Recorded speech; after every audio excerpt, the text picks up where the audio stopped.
امام احمد رضا خان فاضل بریلوی رضی اللہ تعالیٰ عنہ، جن کے بارے میں آج ہمارے سنیوں میں بھی اس طرح کا خیال آ گیا ہے، یار ہر محفل میں اعلیٰ حضرت کیوں؟ میں نے کہا اگر تمہارے ابا نے اتنی کتابیں لکھی ہو تو کل سے شہزاد تمہارے ابا کا تذکرہ کرے گا، تمہارے دادا کا تذکرہ کرے گا، شرم و حیا نہیں آتی؟ سرکار فرماتے ہیں من لم یشکر اللہ سا لم یشکر اللہ، اگر آپ کے ساتھ کسی نے ہلکا سا بھی احسان کر دیا اور آپ نے اس کے احسان کا شکریہ ادا نہ کیا تو آپ اللہ کے بھی شکر گزار بندے نہیں ہے۔ شکر گزار بندہ وہ ہوتا ہے جو اپنے بھائی کا بھی شکریہ مان لے، اس کے احسان کو مانے، اس کا شکریہ ادا کرے۔ میں نے کہا امام احمد رضا خان کو پڑھا ہوتا تو یہ جہالت بھرا سوال نہیں کرتا، بول تو صحیح، جب اللہ رب العزت کی پاکی پر حملہ ہو رہا تھا، تیرے دادا پردادا آرام سے سو رہے تھے، امام احمد رضا خان کتاب لکھ رہے تھے سبحان السبو، جب میرے نبی کے افضل ہونے کا انکار کیا جا رہا تھا، تیرے دادا پردادا سو رہے تھے، امام احمد رضا خان رات کی تنہائیوں میں کتابیں لکھ رہے تھے۔ کون ہے اعلیٰ حضرت؟ جنہوں نے 24 گھنٹے میں صرف 2 گھنٹہ آرام کرتے تھے، 22 گھنٹہ کتابیں لکھتے تھے۔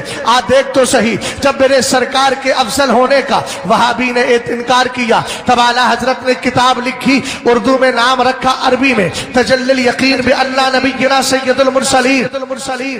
جب اشرف علی تھانوی کے ہمنوا قاسم نانوتوی نے سرکار کے آخری نبی ہونے پہ حملہ کیا، اسی طریقے سے جب قادیانی نے اپنے آپ کو نبی کہا، اس وقت کتاب امام احمد رضا خان لکھ رہے ہیں، کبھی المبین ختم النبیین لکھتے ہیں، کبھی جزاء اللہ ادوا لکھتے ہیں۔ اور جب میرے نبی علیہ السلام کے مختار نبی ہونے پر، پاورفل نبی ہونے پر انکار کیا گیا، حملہ کیا گیا، تب اعلیٰ حضرت نے قلم اٹھایا، کتاب لکھی، کون سی؟ منیت اللبیب ان التشریع بید الحبیب۔ جب سرکار علیہ السلام کے دور میں ہم حضرات اولیاء کی حیات و ممات کے سلسلے پر انگلی اٹھائی گئی کہ یہ زندہ ہے کہ نہیں، تب اعلیٰ حضرت نے حیات المواد لکھ کر کے دنیا کو دی۔ جب اعلیٰ حضرت امام اہل سنت کے دور میں ہماری فاتحہ کے معاملے کو لے کر حملہ کیا گیا، تب اعلیٰ حضرت نے کتاب لکھی الحجۃ الفائحہ لطیب التعین والفاتحہ۔ جب ابو بکر و عمر کی ذات پہ حملہ ہوا تب اعلیٰ حضرت نے مطلع القمرین لکھی۔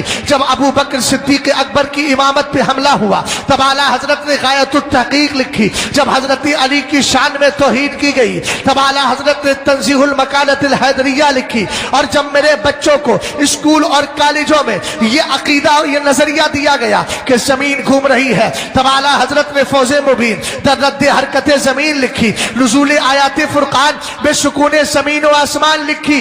ہم نے کہا اعلیٰ حضرت کی جانب مسلک کی نسبت بلا وجہ نہیں کی گئی ہے، اعلیٰ حضرت نے ہر محاذ پر، ہر میدان میں سنیوں کی رہنمائی کی ہے، اسی لیے سنیوں کو کہنا پڑا ہے۔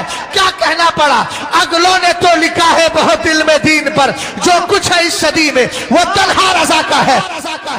ارے جب ہمیں ہر محاذ پر رہنمائی کرنے والا امام احمد رضا خان نظر آتا ہے تو جس کی ضرورت ہوتی ہے اس کے در پہ جایا جاتا ہے، اور جس کے در سے فائدہ ملتا ہے اسی کے گن گائے جاتے ہیں۔ اور یہ کہا جاتا ہے، کیا کہا جاتا ہے؟ وادی رضا کی کوہ ہمالا رضا کا ہے، جس سمت دیکھیے وہ علاقہ رضا کا۔ تاج الشریعہ نے جو محبت کا پیغام دیا ہے نا اسی کو رکھو۔ یہ آج کل کے سرفرے جو ہے نا، ان سرفروں سے پھر کے ہی رہو تو اچھا ہے، سمجھ گئے نا؟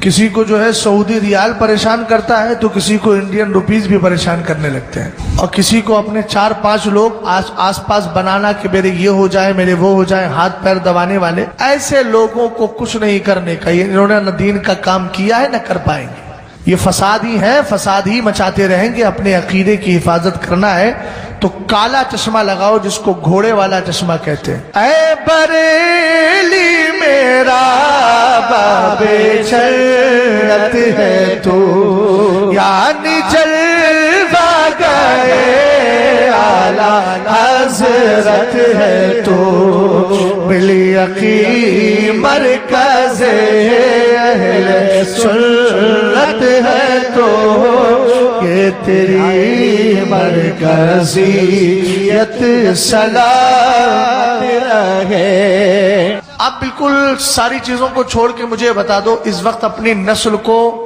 عقیدے کے اعتبار سے مضبوط کرنا، میں اہل علم کی خاص توجہ چاہوں گا.